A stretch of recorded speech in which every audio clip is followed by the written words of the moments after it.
हम न्यूज़ पे खुशामदीद, मैं हूं सादुल हसन। हेडलाइंस आपने मुलाहिजा की। खबर यह है कि इत्तेहादी हुकूमत ने आईनी मुद्दत अगस्त 2023 तक मुकम्मल करने का फैसला कर लिया। वज़ीर आज़म का कहना है कि दिसंबर जनवरी तक हुकूमती पॉलिसियों के समरात सामने आएंगे। वज़ीर आज़म की ज़ेर सदारत इत्तेहादियों के इजलास में पेट्रोलियम मसनूआत में इजाफे पर मोटरसाइकिल और रिक्शे वालों को रिलीफ पैकेज देने का फैसला किया गया है। पैकेज BISP स्कीम के जरिए दिया जाएगा। ज़राए के मुताबिक पैकेज से 1.25 करोड़ अफराद मुस्तफीद होंगे।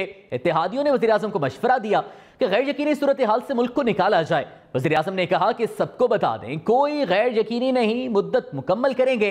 दबाव में आकर कोई इंतखाबात नहीं होंगे। डी चौक पर किसी को धरना नहीं करने देंगे।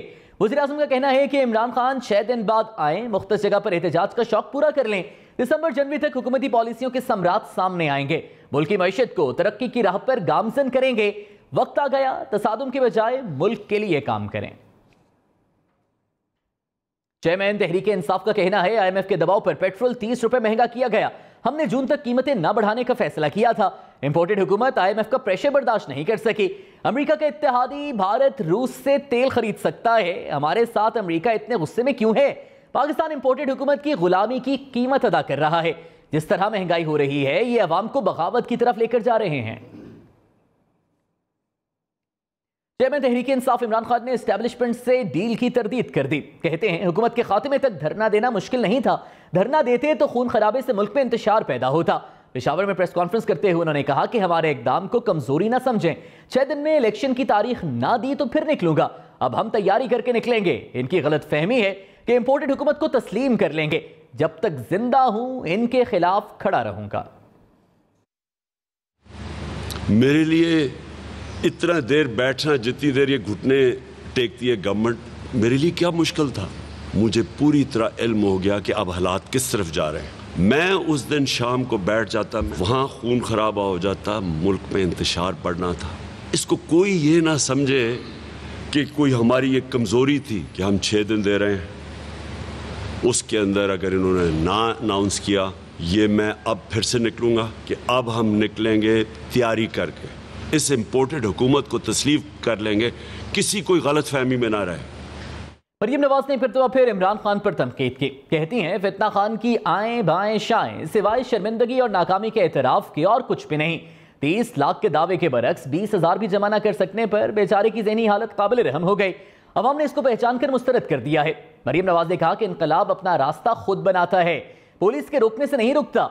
जो इनकलाब पुलिस देखकर दौड़ लगा दे, उसे डूब मरना चाहिए।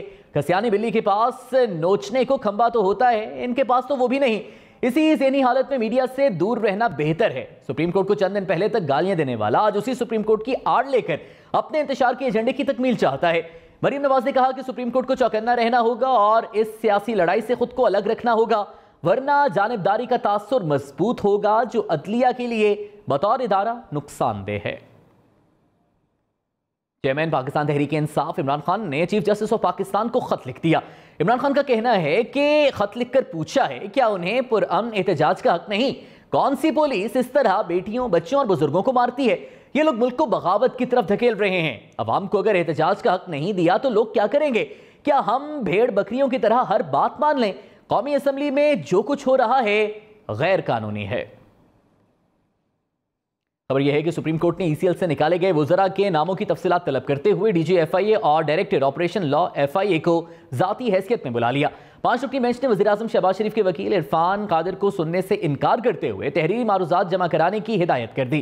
चीफ जस्टिस ने रिमार्क्स दिए कि फिलहाल ECL रूल से मुतालिक फैसले कलअदम करार नहीं दे रहे, ताहम कानून पर अमल के कुछ जवाबित जरूरी हैं। नैब के मुताबिक इनसे पूछे बगैर 174 मुल्ज़मान के नाम ECL से निकाले गए। चीफ जस्टिस ने कहा कि रूल्स के मुताबिक करप्शन, दहशतगर्दी में मुलव्वस अफराद, टैक्स और कर्ज नादहिंदगान मुल्क से बाहर नहीं जा सकते। काबीना ने किसके कहने पर रूल्स में तरमीम की? अटॉर्नी जनरल ने कहा कि वज़ीर कानून आज़म नज़ीर तारड़ ने ECL रूल्स में तरमीम तजवीज़ की। जस्टिस मुज़ाहिर नकवी का कहना था कि इसका मतलब है आज़म नज़ीर तारड़ जिसके वकील थे उसी को फायदा पहुंचाया। चीफ जस्टिस ऑफ पाकिस्तान ने कहा है कि CPEC के नतीजे में बैरूनी सरमायाकारी से माशी तरक्की जुड़ी है। बैनुल-अक़वामी फोरम पर तनाज़ात ले जाने से भारी अखराजात आते हैं। आलमी कंपनियों के तनाज़ात को मुल्की सतह पर मुसालती अंदाज से निपटाना अच्छा तजुर्बा होगा। हुकूमत मुसालती तरीक़ाकार के हवाले से मौसर कानून साजी को यकीनी बनाए। मुकदमात की भरमार से हमारा अदालती निज़ाम रुक गया। मुसालती अंदाज से तनाज़ात का हल वक्त की ज़रूरत है। Welcome back. पेट्रोल महंगा होने के बाद बिजली भी महंगी होने लगी। IMF के कहने पर हुकूमत ने आइंदा माली साल में 1 जुलाई से बिजली 7 रुपए फी यूनिट महंगी करने की तैयारी शुरू कर दी। बिजली की कीमत में इजाफा बेस टैरिफ और सेमाही एडजस्टमेंट में किया जाएगा।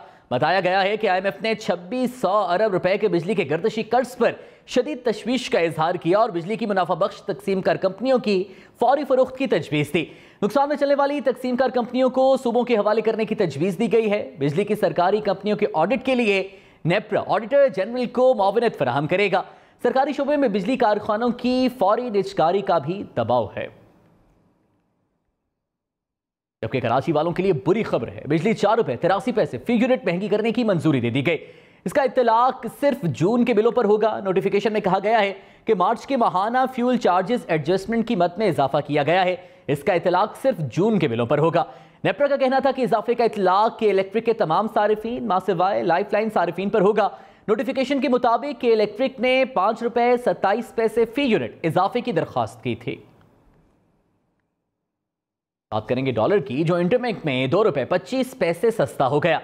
सोने की फी तोला कीमत में 2100 रुपए कमी हो गई। इंटरबैंक में डॉलर 2 रुपए 25 पैसे कमी के बाद 199 रुपए 75 पैसे पर बंद हुआ। सोने की फी तोला कीमत में 2100 रुपए कमी के बाद 1,41,200 रुपए की सतह पर आ गया। 10 ग्राम सोने की कीमत 1800 रुपए कमी के बाद 1,21,056 रुपए हो गई। जबकि पेट्रोलियम मसनूआती कीमतों में इजाफे के असरात सामने आने लगे। ट्रांसपोर्टर्स ने लाहौर से मुख्तलिफ शहरों को जाने वाली बसेस के किराए 300 रुपए तक बढ़ा दिए। लाहौर से कराची का किराया 3700 रुपए से बढ़ाकर 4000, रावलपिंडी का 1750 की जगह 1850, जबकि फैसलाबाद का किराया 850 से बढ़ाकर 950 कर दिया गया। पेशावर, मरी, साहिवाल, मुजफ्फरगढ़ और मुल्तान के किरायों में भी 100 रुपए इजाफा कर दिया गया। पीपल्स पार्टी के सेनेटर मुस्तफा नवाज खोखर ने पेट्रोल की कीमत में मजीद 30 रुपए इजाफे का इम्कान जाहिर कर दिया। कहते हैं कि पेट्रोल की कीमतों में मजीद 30 रुपए फी लीटर इजाफा मुतवक्के है। IMF शायद किए गए इजाफे से मुतमईन ना हो, सख्त बजट भी देना पड़ेगा। उन्होंने सवाल उठाया कि इमरान खान की नाकामियों का बोझ अपने सर लेने की क्या हिकमत है। साबिक वज़ीर खजाना शौकत तरीन ने कहा है कि पेट्रोलियम मसनूआती कीमतों में इजाफे से लगता है कुछ हुआ जरूर है। हमें नाहिल और सिलेक्टेड कहते थे, साबित हो गया ये खुद नाहिल हैं। हम महंगाई कंट्रोल करने के लिए हर रोज इजलास बुलाते थे, नाहिल हुक्मरानों ने एक भी इजलास नहीं किया।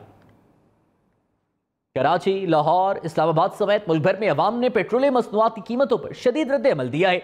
उनका कहना है कि इससे महंगाई मजीद बढ़ जाएगी। पेट्रोल बढ़ा ना सर, अब समझ लें कि हर चीज़ बढ़ जाएगी। गरीब आदमी बिल्कुल खत्म हो जाएगा। जब हर चीज़ बढ़ेगी तो गरीब आदमी तो मर जाएगा बिल्कुल। सिर्फ पेट्रोल की कीमत नहीं बढ़ेगी ना, इसकी पूरी चेन जो है आपकी, जिसपे फूड कमोडिटीज़ ये वो सब, उसका इम्पैक्ट इस पे आएगा। मुझे लगता है ये खड़ा करना पड़ेगा हमें, बाइक पैदल ही होंगे, यही होगा। बोझ आखिरकार आवाम पे ही पड़ना है और पिसना आवाम नहीं है। इनको नजर आ रहा है कि 6-7 दिन की हुकूमत रह गई है, IMF से पैसे ले, अपने बैंकों को भरे और बस। कमाएंगे क्या, खाएंगे, बच्चों को क्या खिलाएंगे। इसमें आवाम बहुत मुश्किल में जी रही है। 30 रुपए लीटर आप लोग कल से पैदल घूमेंगे। पेट्रोल ना मंजूर, महंगाई ना मंजूर, आटा महंगा, घी महंगा, गरीब जाए कहां। दूसरी जानिब यूरिया खाद का 50 किलो का थैला 389 रुपए सस्ता हो गया। हुकूमत ने खाद की सरकारी कीमत मुकर्रर कर दी। यूरिया खाद के 50 किलो वाले थैले की मार्केट में कीमत 1768 रुपए मुकर्रर कर दी गई है। वजारत सनअत व पैदावार ने नोटिफिकेशन जारी कर दिया। यूरिया खाद की कीमत में कमी का इत्तलाक फौरी कर दिया गया है। जबकि यूटिलिटी स्टोर्स पर सरकारी आटे की कीमत में इजाफा हो गया। 20 किलो आटे के थैले की कीमत में 180 रुपए का इजाफा किया गया है। नई कीमत 980 रुपए हो गई। नोटिफिकेशन जारी कर दिया गया।